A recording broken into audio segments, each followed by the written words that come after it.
Welcome to the Manufacturing Matters podcast with the Council of Industry.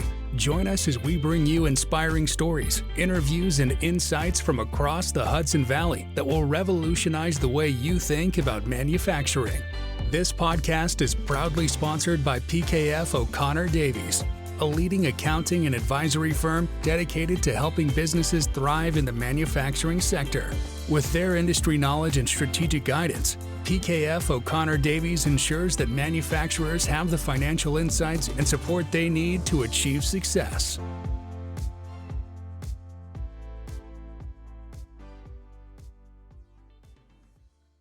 Mohamed Telab, Deputy Regional Director for the Cyber Infrastructure Security Agency. Welcome to the Council of Industry podcast.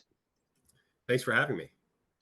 So CISA, tell us a little bit about that agency and what you guys do and how it came to be. Yeah, thanks for the question. So the way I like to start it is, CISA is unlike any other federal agency that you've probably heard about or have worked with. And I say that because it is the one federal agency that is charged with spending 80 to 90% of its time working with industry to understand industry's concern from a non-regulatory, completely voluntary perspective. That is unique. It is. And it makes it a lot easier to have that conversation when you start with that. And, at the highest level, we're charged with understanding and managing and helping our critical infrastructure partners reduce risk to cyber and physical infrastructure. And infrastructure can be anything that you think of that the American people rely on to go about their daily lives. But a lot of times we plug in our laptops, our phones to charge them, and we sometimes think that the power is just magically appearing in the outlet. And somehow you watch the green bar on your iPhone, start to move towards 100%. But really, there is a complex network of interdependent infrastructure across sectors that gets power to the outlet. And our job at CISA is to understand ways that our adversaries, those that would like to do us harm, could affect that and make sure that it's always available for the American people. So you mentioned the grid, so to speak, the energy piece of it, but what are some other examples of infrastructure? I think when we hear infrastructure in kind of the economic development world, we're talking water, sewer, power. Are those the types of things, or is it more than that? No, it's certainly more than that, right? So we define critical infrastructure as 16 critical infrastructure sectors that range from transportation systems, water, wastewater, telecommunications, nuclear facilities, to the defense industrial base, including election, all the way to and including election infrastructure. So really, it's intended to be broad and all-encompassing, because what we've learned is that there's no such thing as one size fits all definition for critical infrastructure. What's important for one community may not be important for another. And so definitions for critical infrastructure can vary. And so really what we look at is the network of varying pieces of infrastructure that rely on one another to provide a good or service. And that could be delivering power to the outlet, as we just discussed, or getting groceries to your grocery store so that when you go there, the shelves are stocked. Well, I can certainly see that about maybe 90% of our members in the manufacturing world fit into that in some way, shape, or form, whether that's, food products or packaging, or certainly in the defense industry, suppliers in that chain. So, how do you go about reaching those companies and communicating and do you enlist them in some way to be helpful? We do. And so in this case, we start with organizations that have reach and can carry the message, like the Council of Industries, that have large networks of critical infrastructure partners, those that are focused with the shared vision of growth, development, and security within their critical infrastructure base. Then we also will leverage the relationships and partnerships we build with state and local governments and other federal agencies, specifically those that have specific subject matter expertise that maybe we don't at CISA. For instance, the Department of Energy is the sector coordinator at a national level for energy, and so they will have years of insight and relationships that we will oftentimes lean on if we had an engagement with the energy sector to stay with that theme. The other way that we build and sustain relationships is through a regional structure at CISA, right? CISA has 10 regional offices across the country. The office that I work in is based in New York, focuses on New York, New Jersey, Puerto Rico, and the US Virgin Islands. And our team are field based, meaning that the vast majority of them live and work in the communities in which they serve. And a number of them have well over 10 years of experience just working the critical infrastructure mission in those jurisdictions. And so naturally, over that period of time, they develop an intimate understanding of the stakeholders that are operating in that area, the unique challenges and experiences that the stakeholders may have had in dealing with natural disasters, and then ultimately are the tip of the spear in determining what key CISA service, tool, or support that stakeholder needs. And so it's really by having a boots on the ground that we can get to that last mile and help our critical infrastructure partners. Gotcha. So the cyber piece of it is so you are largely focused on external threats, hacking, and so forth. But you mentioned natural disasters as well. I mean, that is clearly a threat to infrastructure. I mean, I went through this blizzard just the other night. Certainly worried about the power going out and the challenges that could be associated with that. Are you exclusive to cyber, or is it broader? That's a great question, and I'm glad you asked it. Now, if you look at our name, it starts with the Cybersecurity and Infrastructure Security Agency. So a number of folks come to the conclusion that we are exclusively focused on cybersecurity. That is not the case. Okay. We have equal programs focused on physical security and natural disaster response that we do on the cyber side of the house. And those insights and work that we do to support physical security and responding to natural disasters enhance our understanding of the cybersecurity environment because we have a better idea of what the attack surface is for critical infrastructure. The inverse is also true. Our work with our cybersecurity partners, the IT professionals of the world, the CISOs, the CIOs, help us better understand the logical connections across critical infrastructure that make us better physical security subject matter experts. And the fact of the matter is, we live in a world now where physical and cyber convergence is a real factor to be considered, and essentially that means a cyber event could have a physical consequence. A physical consequence can manifest some kind of cyber effect, and because of that, we have to be conversant in both of those spaces. And so we have security advisors that focus on both physical and cyber. I see. And I mean, just maybe for our listeners, maybe an example. I don't know if there's this kind of a case or something that pops in your head. I mean, it was like, were you engaged when Hurricane Sandy hit? Or, I mean, are there cases where you could kind of give us an illustration of when you went to work, so to speak? Yeah, no, this unfortunately over the last 10 years that I've been with and its predecessor agency, we've had a number of examples. The one that comes to mind is the response efforts in Puerto Rico following Hurricane Maria. Now, a lot of folks might not know, but the vast majority of the pharmaceutical products that we consume and require here in the Northeast are I hadn't really thought about that. Sure. Yeah. absolutely manufactured in Puerto Rico. And there is a complex supply chain and infrastructure in Puerto Rico to produce, ship, and then ultimately stock those medicines here in our local hospital. And so after Hurricane Maria hit, we saw unprecedented power outages and damage to the electrical infrastructure to the point where saline production was affected, right? And these are the bags that, if you're ever in a hospital, the nurse walks in and he or she hangs it up and it's this clear fluid, and they use that to administer other medicines. So regardless of why you're in a hospital, you will almost always need saline. So it's a high demand item manufactured in Puerto Rico. Well, when the plant went down because of power, because of the relationships that we had with the plant in Puerto Rico and the knowledge that there was about a 7 to 10 day lag time between interruption to supply chain impact, we were able to communicate with FEMA and others that we were going to experience an outage. And we worked closely with our partners at Health and Human Services to sort of articulate and explain what that might look like. And then ultimately, the FDA issued a waiver so that we can continue to bring in saline bags from other locations. One example of how boots on the ground, intimate knowledge of critical infrastructure in a time of crisis can lend, to support the American people. Well, again, that's as you say it, it's like, of course. right? That Right. is, and particularly in the last few years with COVID, we were a little bit more aware of supply chains, but we're still not as intimately aware of them as we should be. So, what are some of the programs that you work with? We just actually reported on one, the Secure by Design program. That's kind of a new effort that you guys are working on? Talk a little bit about that. Right. No, thanks for teeing that one out because, as we shift to, more secure supply chains, more secure critical infrastructure, we want, as end users to have technology that is inherently safe on our networks. As most manufacturers would like components within their plants or their process that is inherently safe and secure from malicious activity.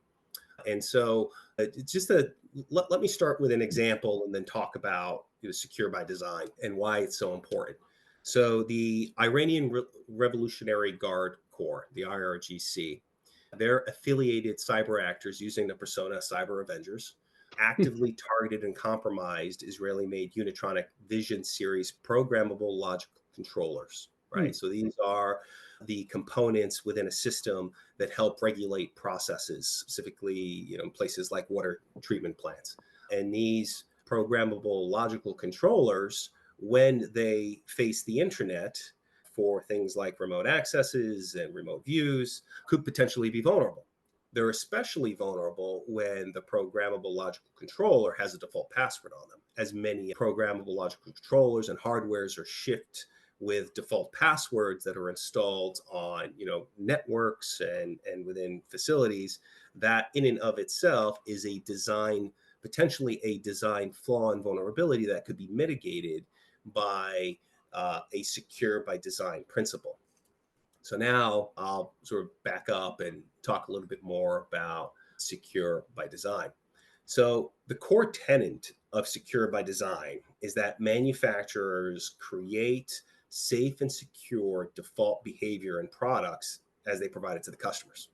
Right. And in the example I just shared with you, known default passwords became an unacceptable risk in this particular instance where a number of water treatment plants, food and beverage manufacturers, and healthcare facilities were compromised because they had this default password.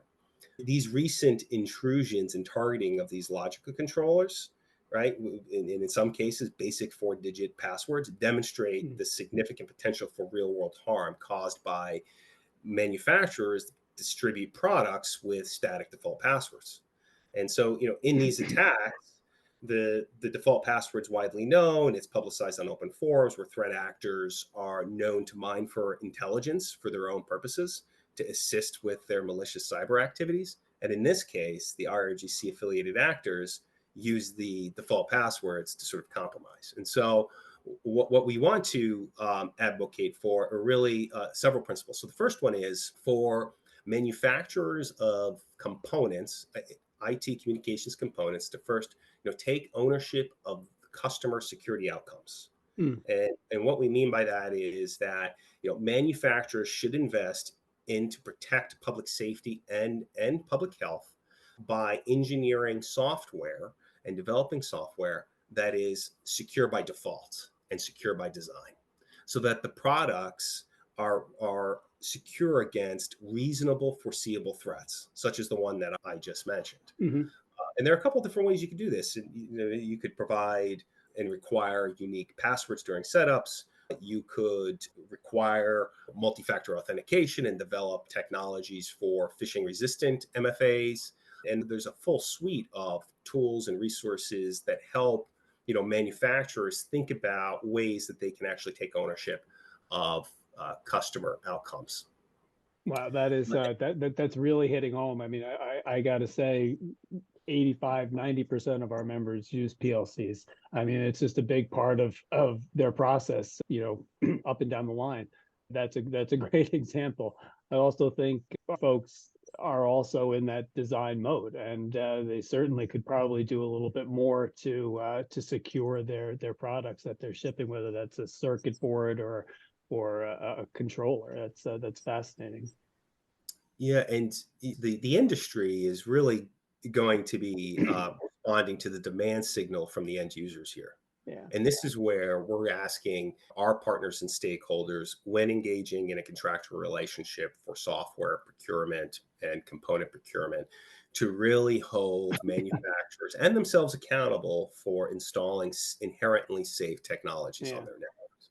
We think all the time. I mean, we had, Mike Polis spoke at our annual luncheon and scared the crap out of everybody talking about big phishing threats and spear phishing and other cyber threats. But that idea from, ransomware, whatever, but that idea of like just having your equipment locked down, like somebody controlling, taking over your CNC machine and not allowing you to program it or use it.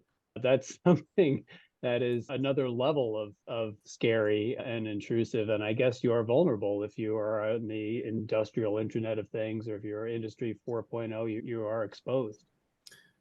Absolutely. But industry doesn't have to do this alone, right? And Right. and it can seem daunting, right? How vast the attack surface is, and having these advanced persistent threats out there from actors affiliated with nation states. Simply, having access to CISA, the Cybersecurity Infrastructure Security Agency's security advisors in the local community, can help get the conversation started about what the prudent first step is. And the easiest way to get in touch with us is CISA Region 2, the letter 2, at cisa.dhs.gov, right? You We'll, send an we'll make email.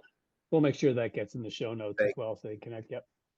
thank you. If you send an email to that email address, right, we will have a security advisor, physical security and cybersecurity, sit down with a team to talk through some of these kinds of unique challenges. That's a tremendous resource. So you didn't graduate from high school and say, I want to get involved with cybersecurity and infrastructure. How did you end up in this role? That's a if you were to ask me over 20 years ago, would I be sitting here having this conversation with you? I'd be saying, there's no Yeah, way. you and me both, for sure. Right.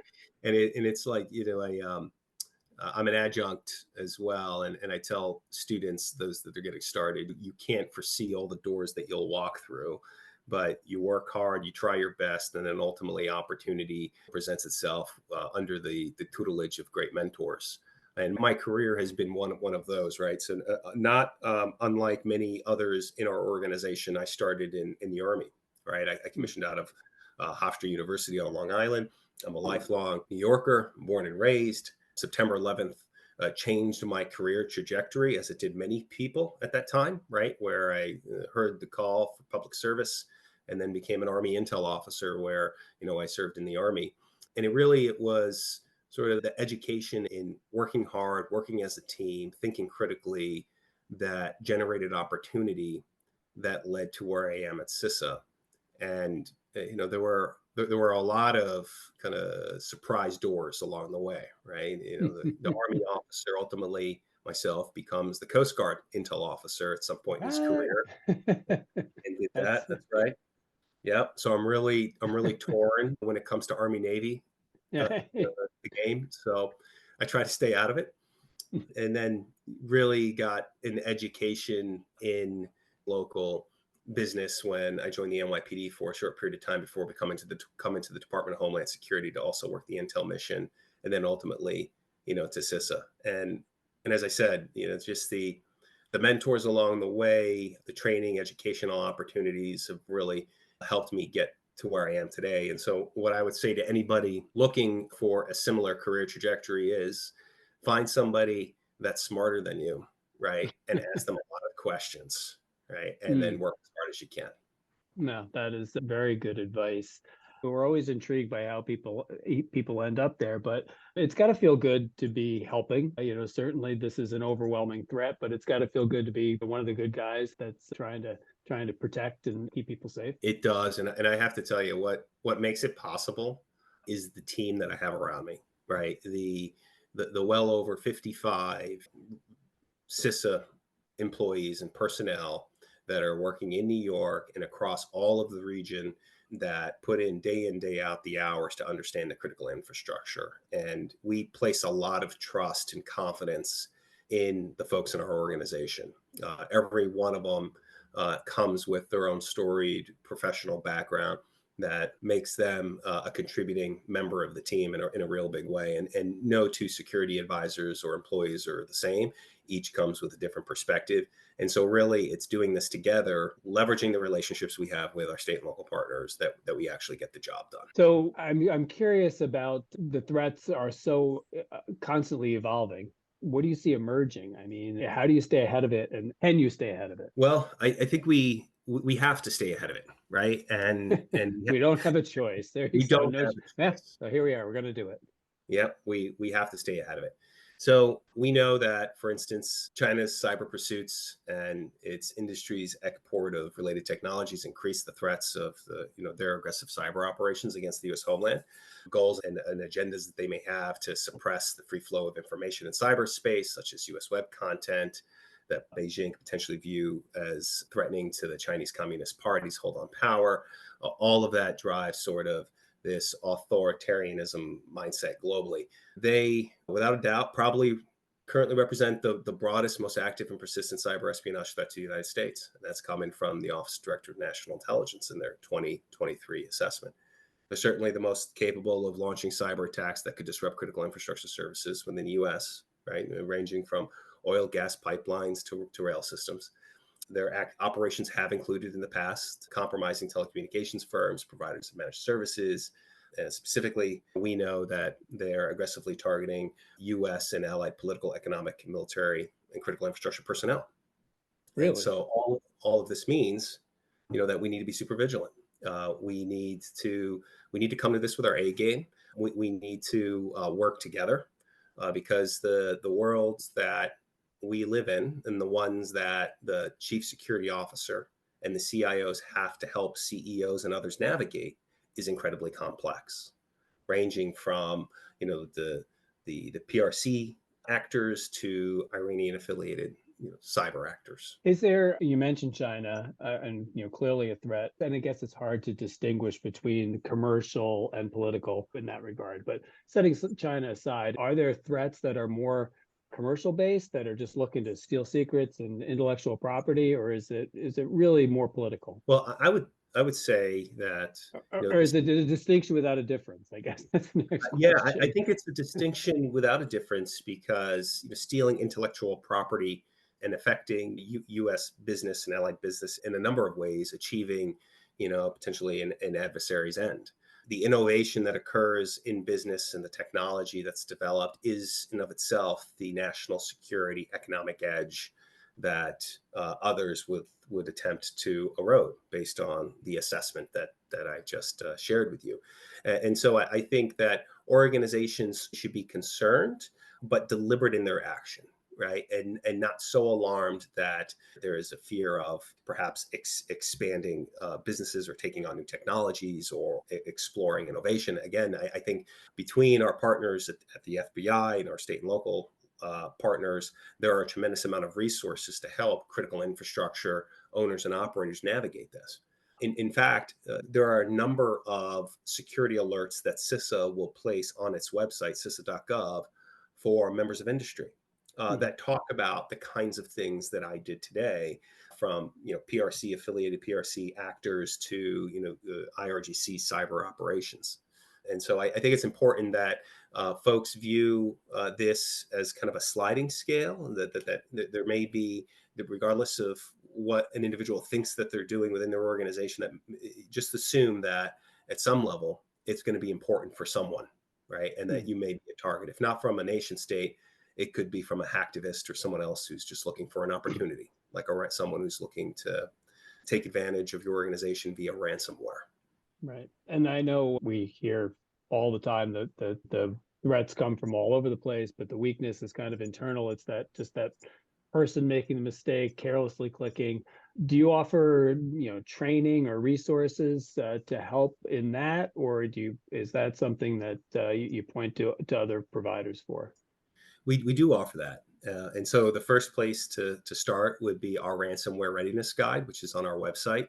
That ransomware readiness guide will step folks through the things that can be done to reduce the potential exposure to ransomware. We have to assume that in any organization, there are going to be individuals who will click the link, quote unquote, right? They'll see Amazon gift card for $500 and say, maybe just this once it's real. It's never real, by the way. It's That never real. I have found. It's never Um, real. right. So, I mean, some of the things that can be done, we've discussed, like working with manufacturers to develop technologies that are inherently safe against these kinds of threat vectors. The other is just enhancing employee awareness. And so we find things like, using employee all hands or meetings to talk about the threat can help tremendously in this regard. So, final thoughts on what the partnership between industry, speak to the manufacturing community in the Hudson Valley, and, final thoughts on how they can work with you to create to protect our infrastructure, to be part of the solution, so to speak. Yeah, thanks. Well, what I'll say is first reach out. All right. You'll have our email address. If you're not sure if it's right for you, let's just start with a conversation. Okay. And we'll have a security advisor come to your organization, or we could do it on Teams and just step through the very many resources that we have. It would take me well over an hour to talk about the security assessments that we could deliver, all of them free of charge. Right? There's the key word. All of them non-regulatory and completely voluntary. So go through our menu with us and let's have a conversation about what's appropriate. The second piece is, if you find yourself in these industries ranging from semiconductor development, research, AI, quantum computing, advanced battery manufacturing, or part of the defense industrial base, we want to talk to you. If for nothing more than just extend the arm out and exchange business cards, right? Because we don't know what tomorrow will hold, but we know that if we have the partnerships, that if we've done the work and knocked on the doors and listened enough to your concerns, that we'll be better positioned to defend ourselves. Well, that's a good advice, and hopefully many of our listeners will reach out. Mo Telab, Deputy Regional Director for Region 2 in CISA, thank you very much for being a part of the Council of Industry podcast, and we look forward to continuing to work with you. It's been great. I can't thank you enough. Thank you for joining us on this episode of Manufacturing Matters, brought to you by the Council of Industry and sponsored by PKF O'Connor Davies, accountants and advisors who understand the unique challenges and opportunities in the manufacturing sector. We hope you gained valuable insights and inspiration from today's discussion. If you enjoyed this episode, make sure to subscribe to our podcast and leave us a review on your favorite podcast platform.